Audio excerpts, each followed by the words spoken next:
All right, guys, welcome to the August 2016 Nail the Mix here. We are hanging out with Mr. Steve Lagudi, who is the front of house for Machine Head, as well as the mastermind who recorded, you did all the vocals, guitars, and bass, I believe, on Is There Anybody Out There, correct?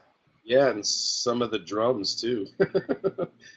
Oh, all You know, right. yeah, and the whistling and all the little ear candy stuff. So So let me I get wear a this lot of right, hats. because if I understand this, you guys ended up tracking in like hotel rooms. You were recording on the tour bus and all these different places. So how was that? I mean, holy shit. Well, well, we should definitely take it back to Bloodstone and Diamonds. I mean, that's kind of where it all started.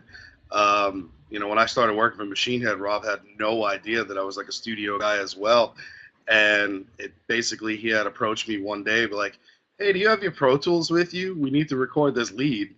And I was like, "Yeah, of course. I got my Pro Tools with me all the time." So we recorded this lead and sent everything kind of over to Colin Richardson, and he was like, "I can't believe that this shit's being recorded in the back of a bus," and so it just basically ended up where I ended up taking over the album, and things really started to get nutty at that point. I had the trust with Rob and the rest of the band on the live side of things, but now to be on tour, taking over the record while still unloading and loading in every day, doing front of house sound check. This was before I was carrying my console. Then I'd have to go dial in the monitors for them because local monitor guys couldn't do it. Sound check, go back to the bus, record till showtime, go in, mix the show for 2 hours, then load out, go straight back to the bus, record till 3, 4, 5, 6 o'clock in the morning, and then get a couple hours sleep, get up, get like a mix or something, sent either from Colin or Juan or whoever, and it was doing that all over the world for like 4 months straight. And so that really kind of, put the staple on it because me and Rob actually met with when we met with Monty Connor when we came through New York on the press tour, and we kind of told him the truth then at that point because the label thought the record was done and it wasn't. So he couldn't believe that we were able to do all this stuff on the road, spend all this money on recording studios, and then come to find out towards the end, in crunch time, it's like, oh yeah, we did it all with a laptop, all over the world. So yeah, it definitely was a unique thing. I mean, Was but he happy or was he mad? Monty, well, yeah, I mean, Monty was like, he couldn't believe it, like when we were sitting there listening to it, we're like, oh yeah, this was recorded in North Dakota, and then this part of the chorus was recorded in Texas, and all over the place. So it's like now when I listen back to the record, it's like, oh yeah, that was this hotel room, or oh, that was that dressing room, and this and that, and it, it's like I'm a believer of using a studio, but if you know the gear that you have, uh, and you kind of know the end result of what you're looking for, you could really obviously get some killer results. And I knew that we could do that, and now the band kind of knows that we can do that because that seems to be the way that they want to do things now. So it doesn't make my life any easier. It just keeps piling more crap on for me, but it works. Is That's there ever an absolutely. issue with staying focused? There is Because like for this song, it was a challenge because like I don't know if anybody really knows the backstory of it, but uh, Rob had gotten an ear infection thing when we were going from Australia to Japan, and we had like this whole big emergency thing happen. So he had a problem with his ears with flying, and then last August, September, or whatever, we did an Eastern European tour, and me and the rest of the band were flying back to New York, where I live, and then they were going to connect on to go back to San Francisco. And I get off the plane and Rob meets me. He's like, dude, I don't think I could fly home. I'm not, the ears bothering me. And I'm like, well, my ride's here. I got to go. So, hopefully you get on that plane. But then the next morning he calls me. He's like, what are you doing? I'm like, laundry. What do you, I'm still here in New York. You want to hang out? And I was like, sure, I'll hang out Rob Flynn, but not Rob Flynn from Machine Head. So, ironically, we went to go meet up with Monty Connor, and on the train ride to go into New York City, he started telling me about the song idea, which was the chorus, which was "Is there anybody out there?" So it was just talk, like we talk about all sorts of stuff, And then 3 or 4 days later, I had to fly out to San Francisco to start prepping the next tour. And we had this big issue with our QnA, and we owed the Canadian government a shit ton of money because we didn't get it stamped, whatever. And then 10 minutes later, after that phone call, our manager and Rob start calling me like, hey, like you need to get all the gear and bring it by the studio. We're going to record this song. And I'm like, I can't do that. I have all the gear going back to San Francisco to get inspected by the, the border agency. So this way we don't have to spend $50,000 to prove that we brought our gear back in from Canada. And I'm like, I have a tour to prep that we're leaving for in 5 days. I don't care. You got to make it happen. So sure enough, after that, switch gears right in from prepping for a tour to setting up stuff in a studio and, taking all night doing that. So, I kind of got into an argument with our manager. I'm like, dude, like, how are we going to do this? Like, this song is all about the vocal. It was one of those ideas where it was going to be a pop song, and of course, it's the vocal, even though this is metal, but it all had to be about the vocal.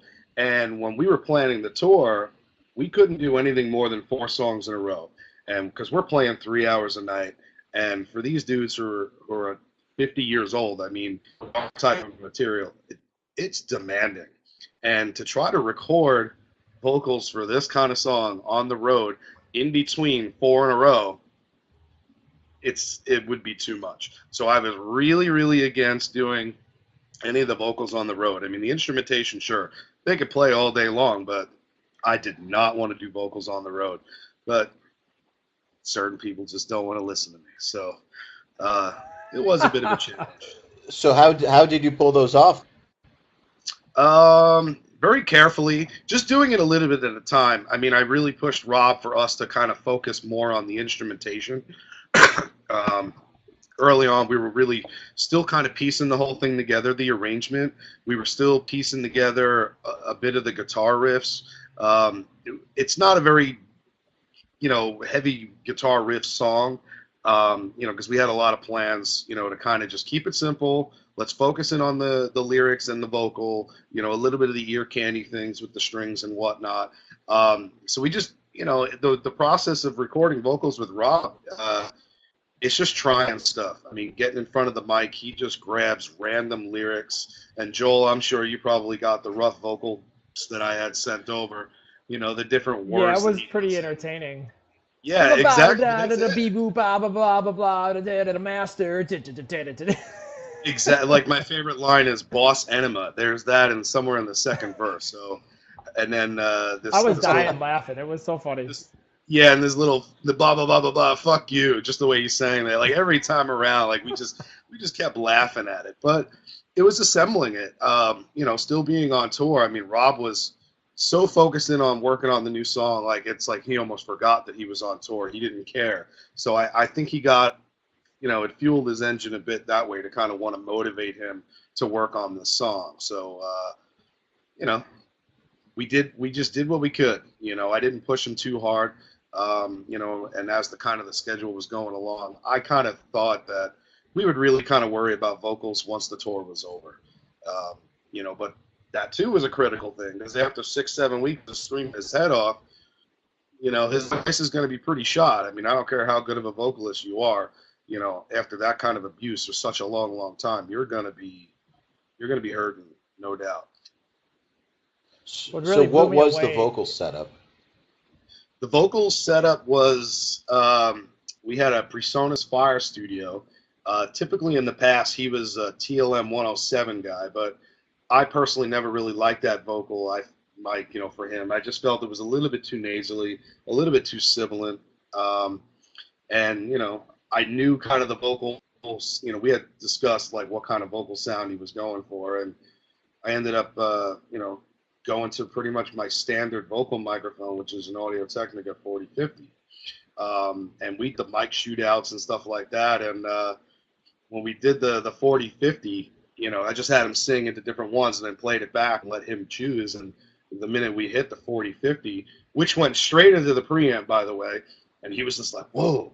Like, which one is that? And I'm like, yeah, that's the 4050 without anything on it. So the rest of the signal chain was into an Avalon 737 and then which had a little bit of compression, a little bit of EQ filtering and stuff like that. And then the Distressor was then, right after that, which had a good healthy amount of compression, but kind of fast attack, fast release. I didn't want to kill the vocal because I figured, with this one, maybe with a pop mix, because Joel, I don't think you were.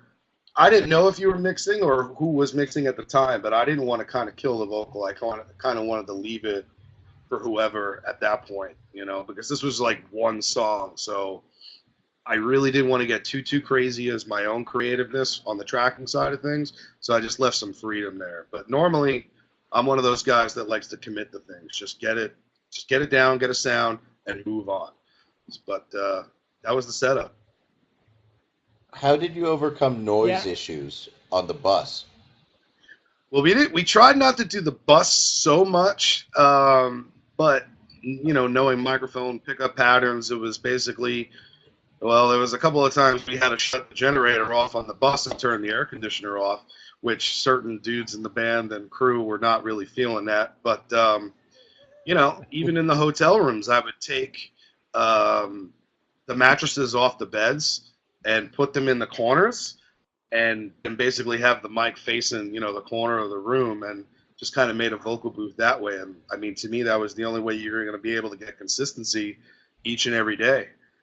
Same thing with some of the conference rooms. We did a lot of stuff in conference rooms.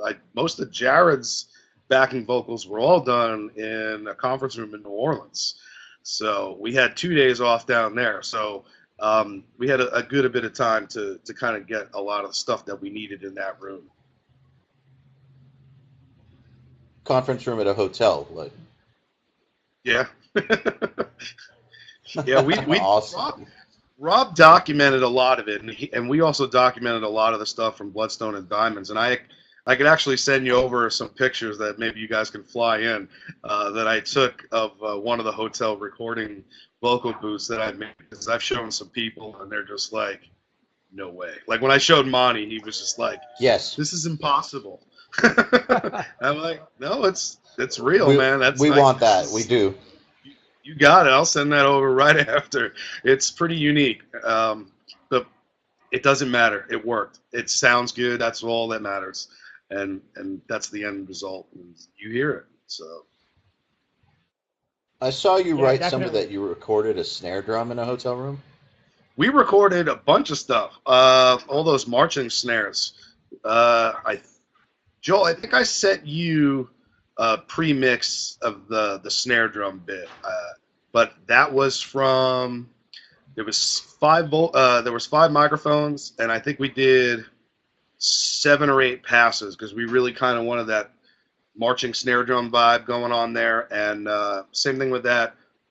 2 top close mics, a bottom mic, and then a pair of room mics. And it was really all my AT mics that I used live. On the snare top was the ATM 23s. They don't make those anymore, unfortunately.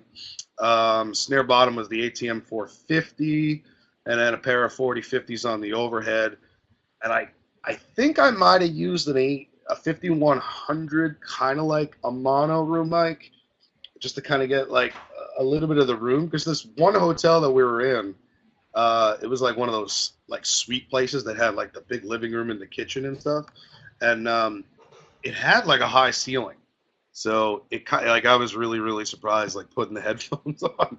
I'm like, this actually sounds pretty decent, and I didn't add any reverb to it at all. It just, this room for some unknown reason just had like this great sound to make like a marching snare drum sound. And I just thought the minute we were going to start getting levels, I was just like, Dave, like hit it once really quick. Let me just quickly get the levels so we can quickly get this recorded, because I have a feeling we're going to get kicked out any second.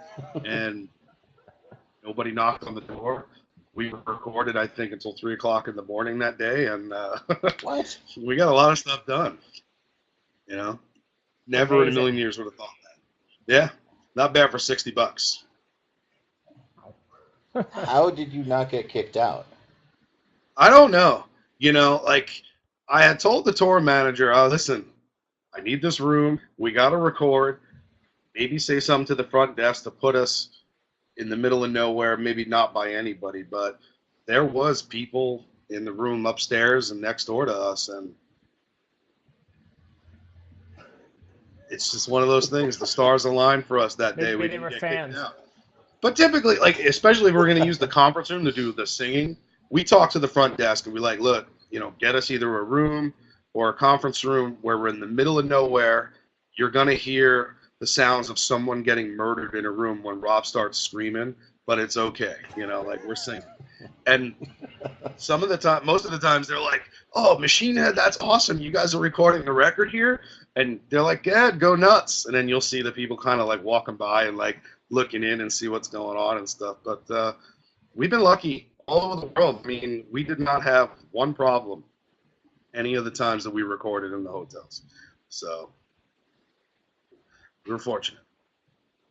That's amazing. So what did you guys got going on for guitars and like your bass setup? So how do you guys track that? What kind of pre's, like what's the process? Because a lot of the people that are going to be in here, a lot of these kids have, like home studio setups and they're tracking in less than ideal environments. And, when it comes to recorded instruments like guitars and bass, there's, in our opinion, no excuse to get the source, no matter where you are, what you have.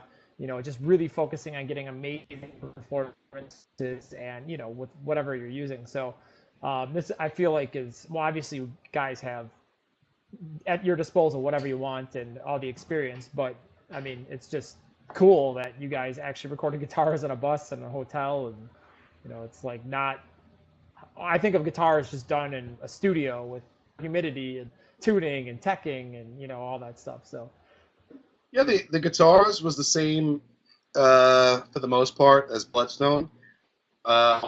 Bloodstone, Rob basically got like a Little Labs DI and great DIs, but I'm more of a Radial JD7 guy, and we had a couple of them in the Machine Head studio. Just like I said, when I flew out to start that tour, I did not anticipate doing a song on tour, but that's really what it was. It was just the JD7 and that straight in, like right into Pro Tools, obviously needing to get, the good levels and stuff. And just to touch base on levels, because I do get a lot of those questions from a lot of people that want to record guitars, and they kind of never really know really like level setting in Pro Tools. To me, I think that's the biggest mystery, but that's the most important gain structure, but typically for guitars, Rob is very, very heavy rhythm-handed. He's one of my top 3 favorite rhythm guitar players to ever work with. So he digs in a lot, and he definitely has this feel. So for levels, I'm talking Pro Tools here. That's what I use. Pretty much solid green up to the orange. When he really starts to dig in, kind of hitting, maybe at the most the highest peak about halfway through. So to me, I find that that's like the best level, for when you're going to go back to reamp or just running into an amp when you're recording. Like, always record a DI, because you never know. A lot of mixers want it. I'm sure Joel, you and you guys want DIs. You never know what a record's going to be like in the end, and you might have a great guitar sound that right now works, but 7,000 steps later, it's like we could get something a little bit better. So that was the signal path. Now, as far as monitoring is concerned, all I did, metal amp room plug-in. I made a little Machine Head preset, and it just sounds just like, well, to an extent, it sounds like our guitar rig. I didn't want to go crazy with the latency and all that other stuff, because Rob likes to stack guitars. So after a while, it's like it doesn't use a lot of DSP, but I'd rather just kind of keep the computer running smoothly, just the way he works. He'll be like, "Oh, give me another track," and I just instantly just pull it up. And at the end of the day, I'll just print it down, and it's just easy, and then bypass the plugin and whatnot. But it was just really focusing in on just getting a really good DI, because we had a guitar, our real guitar rig set up back in San Francisco, and we had Juan. I'd send him the stuff, and he'd reamp and send it back to us, to approve it and whatnot. But for Bloodstone, we were getting guitar sounds, and I have pictures of that, like taking a live rig off of the stage after sound check, grabbing a head, an overdrive pedal and a noise gate, setting it up in the room, still recording a DI, taking powered floor wedges from the venue and turning those into my control room monitors. And that's how we were recording guitars, and I wasn't really going for like a real guitar sound. I think I just chucked like a 604 that the venue had, and that's what we did. And like, that's what we did for the first lead. And I think it ended up being committed to that on the record. Like, I don't think it got reamped. I don't think Colin did anything else to it. So I wasn't overthinking it. Just like, boom, go, get it done. We only have this much time before the show and before meet and greets and all that other stuff. So you just got to do it. Yeah. We couldn't think of it. So which method do you prefer now that you've done it just with the amp sim, the metal amp room, or versus setting up an entire rig every single day? Which one? If you had to do it all again. For me, when I like tracking guitars, I like cranking it up.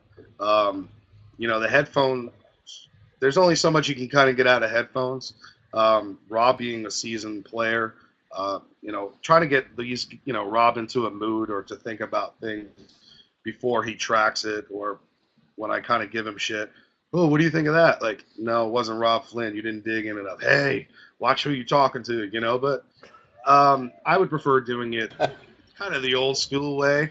But sometimes you have to do situations where you could do it, I just personally think when you got the far fields in the studio going, or even in our jam room, and we have our little studios, like PA going, to kind of get that intensity, like where you're hearing it on stage. I mean, I like the live feel when tracking guitars. Even to this day, like, I love Machine Head records, do not get me wrong, but I would love to really be able to capture the live energy that they do, on a record. So I definitely think they still have ways to go to get that, and you're able to do that. But I have no problem doing either or, man. It works both ways. Whatever it takes to get it done. Absolutely. So you said something about track. Sorry, go ahead, Joel. Production, you definitely deserve it. I said if there's a Grammy for a guerrilla style production, you definitely deserve to win it, because that's some crazy shit, Steve. It's very impressive. Dude, it was intense, man. Like, it was exciting, and like doing it on the road was pretty crazy. I mean, but that's just how it was. Like, we just didn't have the time to do it, and we just had to make it happen, and we kept it a secret for so long because the label thought that it was all done. But I ended up staying on in Europe as like his press handler for the Bloodstone and Diamonds, but it was really finishing the record, like editing and even mixing stuff, and and like, technology is great and I love it, and I think me coming from an old school, like where technology wasn't there in the whole recording world, I don't use it like as the tool like most people do to like make things better sounding, to make subpar performances sound great, or anything like that. It was like, these were the tools that I had, this is what we're capable of doing, and going with it. So the technology more helped us in a time of need, more so than using it as a crutch. It was like, we have this recording studio that we could use anywhere in the world, and we've been able to do that. And I know a lot of other bands, they use that technology to write riffs on tour, and or even keeper stuff. And you as a mixer, I know you're getting stuff from guys that record things at home, like even for big productions. There might be this little solo that they did at home that just has this little character or this energy on it, and you want to fly it into the record.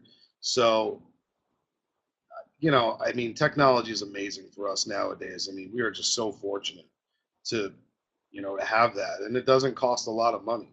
So would I have loved to have my Pro Tools HD rig out with me, and my clocks and all that good stuff and good converters? Absolutely. But for heavy metal distorted guitars, you're not going to hear that clarity, especially like even with the vocal, when it's layered with all this other stuff going on. It's like, it still came out killer. I mean, just capturing a great performance. The mix came out great, and we got it done. Well, that's all that matters. Yeah, You Did know, we the lose? Did we song lose AL? Yeah. was. I think we did. I just got the spinny wheel on him, but it looks like the clock is still recording. So now all the All right, questions we'll are keep on going you. then. Oh no, it's fine. I have a big delay on my end. It seems like. So no, that's. I think this song has a really amazing story and just an amazing, like from my point of view, when Rob called me to get in on it, and I kind of sat down. He sent me the first version. Every time version back of stems, like we recorded guitars, it was a completely a different arrangement. I mean, all in all, I probably spent like a day or 2 days just organizing the damn thing as a work in progress and getting it set up so it could actually be mixed, because when the mixing like never really started. It was really weird. It was kind of just like I had like a rough tracking, like load up some triggers mix, and that kind of started like the first set of revisions on the mix, and then we kind of got through it all. And then at that point it was like kind of just me trying to get everything Rob wanted, and then it goes to the label, and Monty was like, well, no, this is way different than what I want. I'm like, well, hold on, dude, let me do some revisions. And me and Glass, we took a listen to it. I made like 4 changes I did in 10 minutes, and I sent it to him, and that was the difference from him being like, this is way fucked up, to being like, dude, holy shit, this is great. So it's amazing sometimes. I'm just like slipping out a sample, or like just slightly re-EQing guitar or bass, and but I don't know. It was a crazy process. It was like 4 months from when I started working on it to when I actually was turning in mixes that were being listened to by people. Well, you know what? I only have one thing to say to that. Welcome to the world of Machine Head. This is like this. You're just dealing with one song, and it's like, to me, this is like Rob Flynn's baby, because it took 9 months from the idea through all the steps, to completion. But that's normal. Yeah, That's what I was saying earlier. Like, knowing how he works, and he's so used to like a certain recording approach, and I've interjected a lot of more modern stuff and things to make life easier. Like, he was into comping, but it's like, all right, you do a couple of guitar takes, and then it's like you pick the one. But like when we did Bloodstone, we'd pick a take, and we'd go in and like do so many tiny little punches that the original take was not even there as the foundation. And yeah. so when we were doing the guitars, I'm like, no, dude, we're gonna do it this way. So we get to the verse, and it was like, oh, that one note. Well, hold on, do, fly it in, quick at it, play it back. Oh, it's great. Yeah, you've already got it all. So learning things like that, but he is. I mean, you got to be quick with this dude. I mean, he'll be doing a guitar part, then go, oh, well, let me lay a guitar part for the string bit because I just got this idea. And that's kind of how he works. So as far as revisions that you were getting, like we knew it was a radio song, and I'm like, all right, we got to get it under 4 minutes. And then we get to the middle part, which we got into arguments about. He decided to make it longer. And I'm like, I'm adding sections, and I'm just like, dude, like, we got to chop the fat somewhere to make this be radio friendly. Like, oh, I don't care, I want this. And then I fought with him over the heavy breakdown bit. And I'm like, it's not a radio song. And he's just like, we got to put the Machine Head thing on there somewhere. And I was just like, but that's not going to work. That's going to scare the radio people. Program directors are going to get to that part of the song. I'm surprised he listened to me. Yeah, like, Because I was coming in being the new guy, and I'm just like, okay, I mean, who am I to tell Rob Flynn what to do? I mean, he's worked with freaking Colin Richardson and Ross Robinson and like all these guys that I grew up looking up to, and like so I'm like, these guys aren't gonna listen to anything. But I remember the first version he sent over. I'm like, hey Rob, are you open to some arrangement? Because I mean, this is a great song. I think it'd be a radio hit, but can I send you my take on it? He was like, yeah. I'm like, really? He's like, yeah. So I sent it over to him, and I cut the song down to 3:30. And then you guys added the acapella thing. But I mean, like 90% of that actually stayed, and I was shocked because I was like, I didn't think he was going to go for it, but I was just like, I heard it right away, and I'm just like, that hook is radio. It's got to be a radio song. And I know it's, there'll be probably some blowback from like the diehard metal dudes, but they'll get over it when they hear the next album and it's super metal and they get what they want. And it's just one song. And absolutely. I don't know, it was a trip. Yeah, and I remember like the first time I got hired with them, and I had met the band before, on Mayhem, and I had actually mixed Phil Demmel on a Ride for Dime thing and whatnot. But I remember the first day showing up to rehearsal, and Rob's just like, So what are you thinking, for guitars, mic wise? And I'm just like, well, for a second, I'm like, you know what? They called me for a reason. I've been known for my guitar sounds and stuff like that. So I was like, you know what? This is what I use live. This is what I like to do. We're going to try it my way. If you do not like it, we'll try it your way.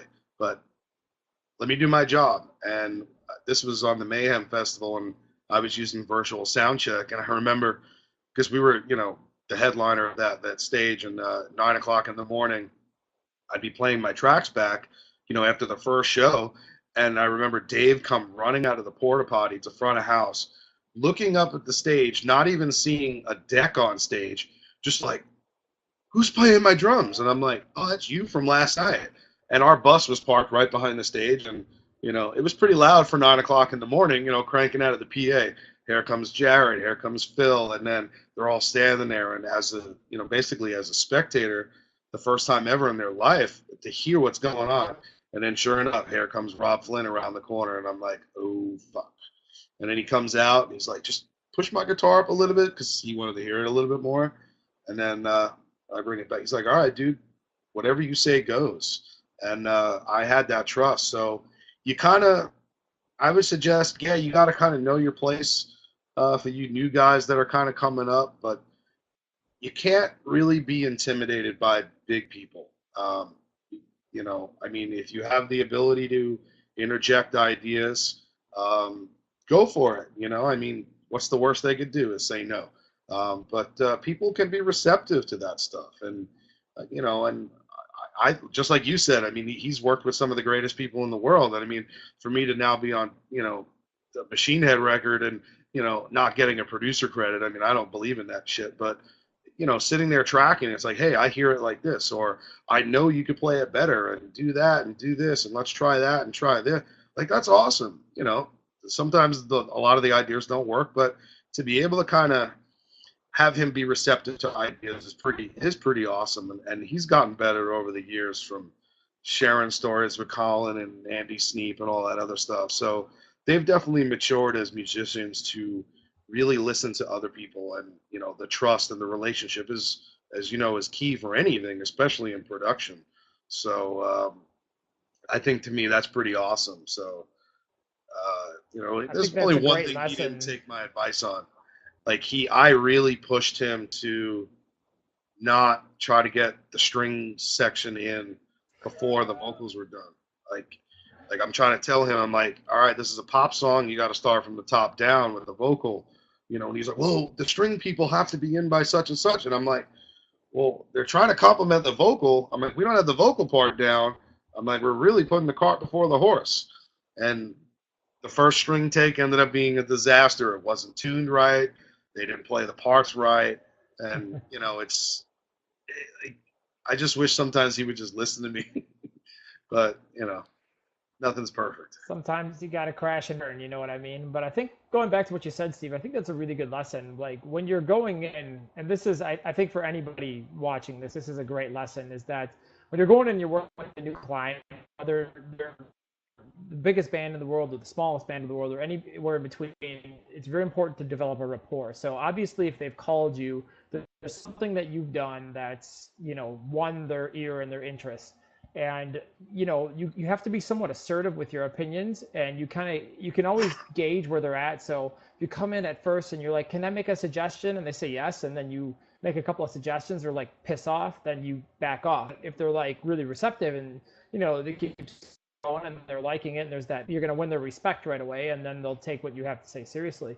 And I think that's something that's, it's a bit intimidating, I think, for anybody coming into a situation like that, where you're working with like a classic legacy band, and it's your first run, and you have ideas. You're like, oh guys, it'd be cool if you did this, and you don't those, or I don't know, like the first, going back to like the first like working mixes, like like when Rob calls me and says, I got a guitar tone that I love, I'm like, okay, mental note to self when mixing, don't fuck with guitar tone too much or death. So, you want to try to respect the things that kind of came before you, and not try to reinvent the wheel too much, I feel like, because, it's a refined sound. You've built a brand over many, many, many years, and you've refined it, you've tweaked it, and it's like, you know, you don't want to be the guy that comes in and just like 180s it and screws it all up. So I don't know. That was very interesting from like a psychological point of view, in terms of like producer psychology and just like approaching a new client. And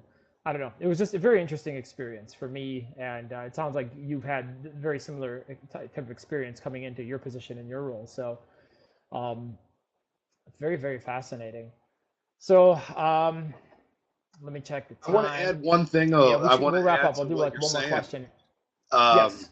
you know, with the like, especially nowadays. I mean, typically, I think most of the younger engineers, everybody that's coming up, and even some of the higher, they kind of maybe charge by the song, or they're in their own studios and they're not really paying by the hour. And back to what we were saying about technology, I mean, we're not really using the tape machines anymore. So with hard drives just kind of being whatever, I mean, you could try ideas. Like it's just like, hey, let's make a new take and just try an alternate, like, and just hear how it sounds. And I think when you talk to the artist that way, be like, hey, let's try this.